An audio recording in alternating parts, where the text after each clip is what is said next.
Ouais, la team, un message très important. Je vous exhorte d'écouter le message jusqu'à la fin. Un message qui peut bouger toute l'Afrique, qui peut bouger toute l'Afrique entière. Surtout, c'est la Côte d'Ivoire. La famille, le Mali est devenu la première puissance militaire. Hein. Devant la Côte d'Ivoire, ils ont dépassé Côte d'Ivoire. Hein. Et vous n'avez pas dit ici que le Mali est dans la poussière. Et que là, il n'y a pas de développement là-bas. Et que là-bas, il y a la poussière. On va voir ici. Ils ne vont pas avancer. Ils sont venus dépasser Côte d'Ivoire, hein, dans faire des puissances militaires là. Ils viennent de dépasser la Côte d'Ivoire. Hein. Vous dites qu'il faut défiler dans la poussière. Vous vous faites défiler sur goudron. Vous portez joli treillis. Vous partez prendre véhicule blindé. Vous mettez peinture dessus pour effacer le drapeau de Paris, de la France. Et puis après, vous dites que oui, on a beaucoup d'armes, beaucoup de jolis treillis. Et puis Mali est venu vous dépasser. C'est pas moi qui le dis. Oh. Voici ça, c'est écrit. Noir sur blanc, blanc sur rouge. C'est écrit ici. Faut pas ils vont dire c'est moi qui ai inventé quelque chose. Voilà. Voici ça ici. C'est écrit. C'est écrit. Voilà. Voici ça. Je ne sais pas si vous voyez bien. Voici ça. UEMOA, le Mali détrône la Côte d'Ivoire et s'impose comme première puissance militaire. Le classement a été fait par Global Firepower. Alors, le Mali est désormais classé première puissance militaire parmi les pays de l'UEMOA, selon le classement de 2026 du cabinet international Global Firepower. Alors, cette évaluation place le Mali devant plusieurs États de l'espace communautaire, notamment la Côte d'Ivoire, jusqu'à là en tête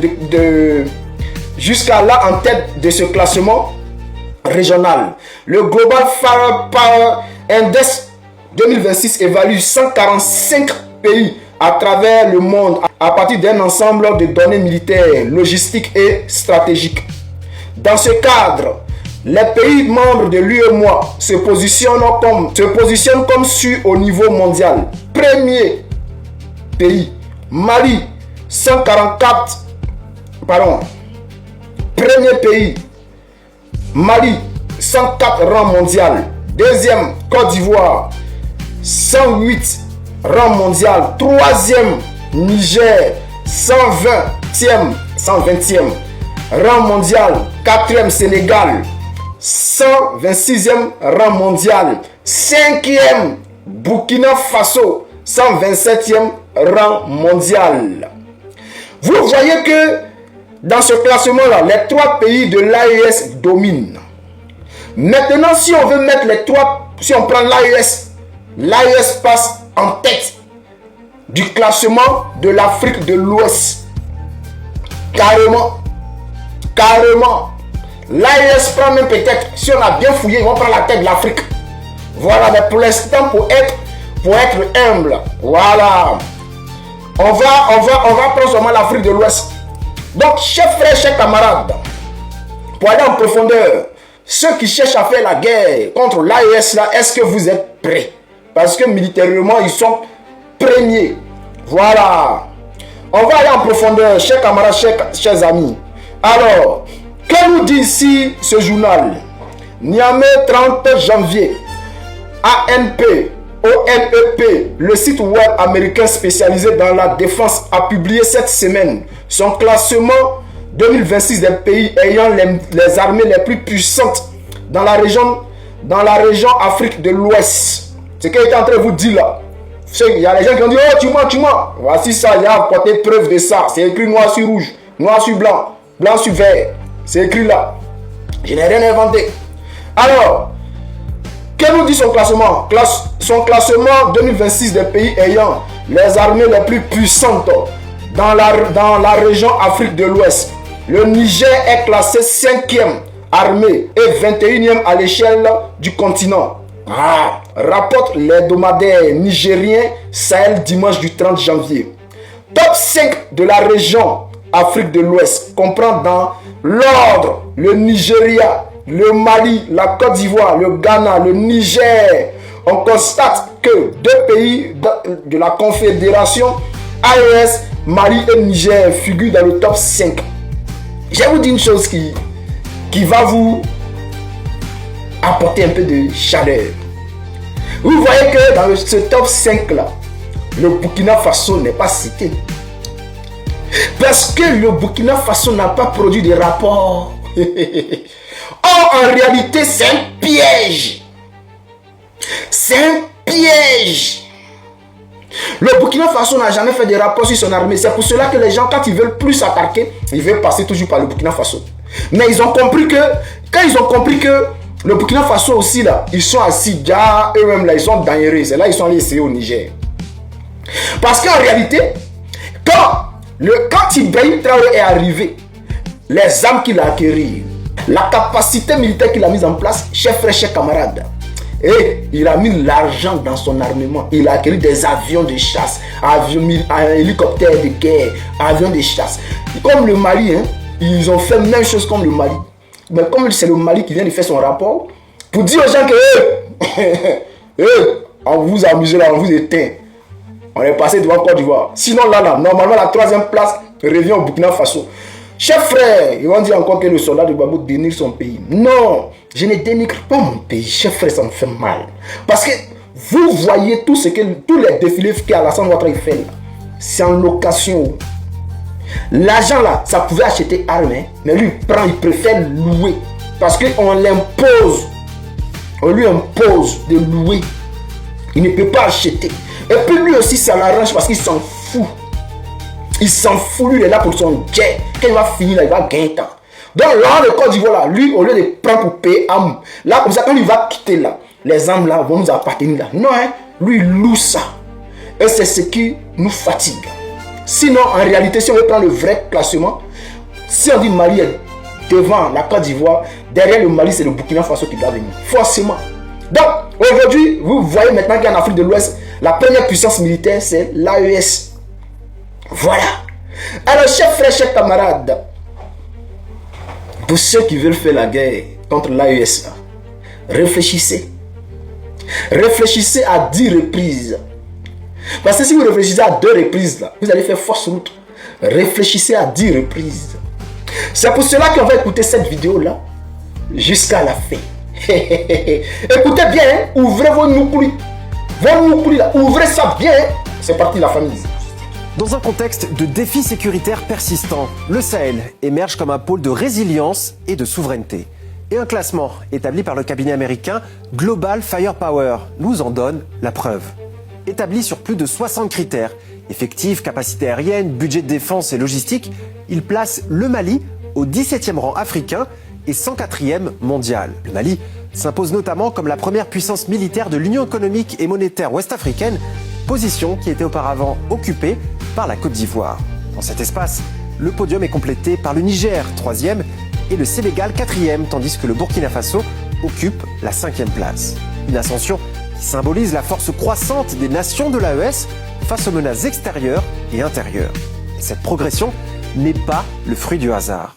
Face aux défis sécuritaires du Sahel, le Mali a renforcé ses forces armées par des investissements ciblés dans le contre-terrorisme, la formation et des partenariats stratégiques innovants.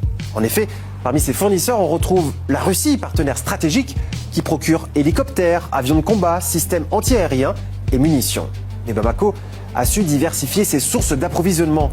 Elle a notamment recours à des fournisseurs chinois pour les véhicules blindés et mitrailleuses lourdes, ou encore à des fournisseurs turcs, partenaires clés en termes de drones et technologies avancées. Et justement, les drones représentent une solution particulièrement indiquée pour les FAMA, étant donné les vastes étendues de territoire à couvrir et qui livrent de très bons résultats, comme cela a encore été le cas il y a quelques jours à peine. L'état-major général des armées informe que dans le cadre d'une mission de reconnaissance et de surveillance aérienne du territoire en date du 25 janvier 2026, les vecteurs aériens des FAMA ont traité avec succès une base de groupes armés terroristes dans la forêt de Soussan.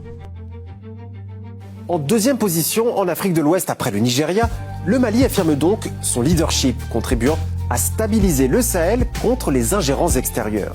Mais comme le dit son président, c'est un travail de longue haleine, car le combat n'est jamais terminé.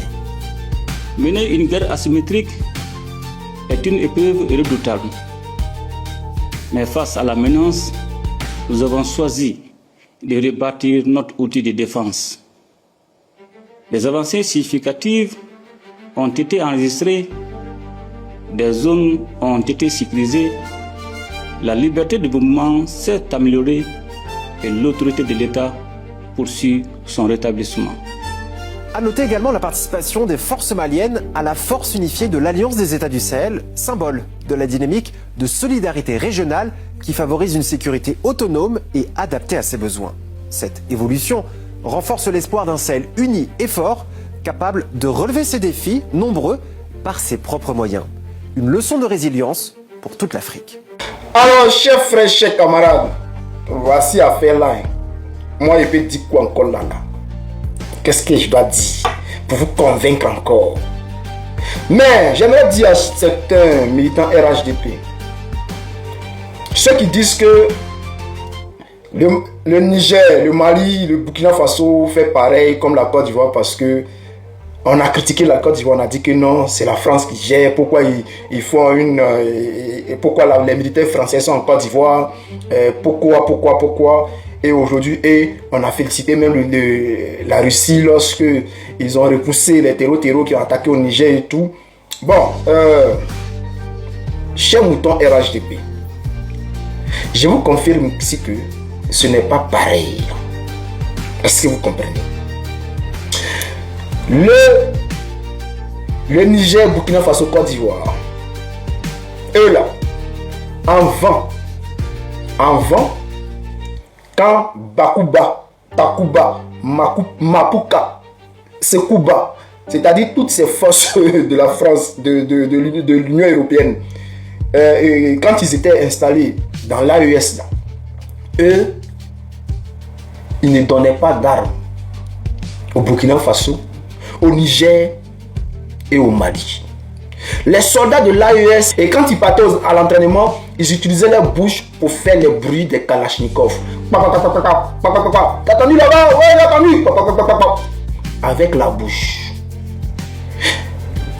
Ces pays-là, la France, l'Union européenne n'autorisait pas l'AES à acheter des armes. Avions de chasse, hélicoptères de combat, drones, armements lourds. On les a interdits d'acheter ça. On les empêchait d'acheter. Mais depuis que la Russie est arrivée, vous voyez la différence.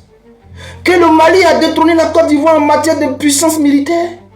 Que même le Burkina Faso, si on a vérifié là, c'est ça. Même si on va en profondeur, le Niger est devant la Côte d'Ivoire. Parce que eux là, la Russie les donne. Ils sont là, d'accord, ils sont en coopération militaire. Mais eux là, ils donnent. Hey, c'est pas nous seulement à vous défendre, hein. Prenez, tenez. Donc quand on les donne et que eux, maintenant, ils vont à l'entraînement, ils n'utilisent plus les bouches. Mais c'est des vrais bruits que les terreaux attendent. Ce n'est pas pareil. Donc arrêtez de distraire les gens, arrêtez de mentir aux gens pour dire non que vous voyez la Russie est là-bas, hein. Quand la France était ici là. La France encore, vous voyez que est-ce qu'elle a sans notre acheter des armes? C'est une location. Et les sociétés qui sont derrière ces locations-là, c'est la France.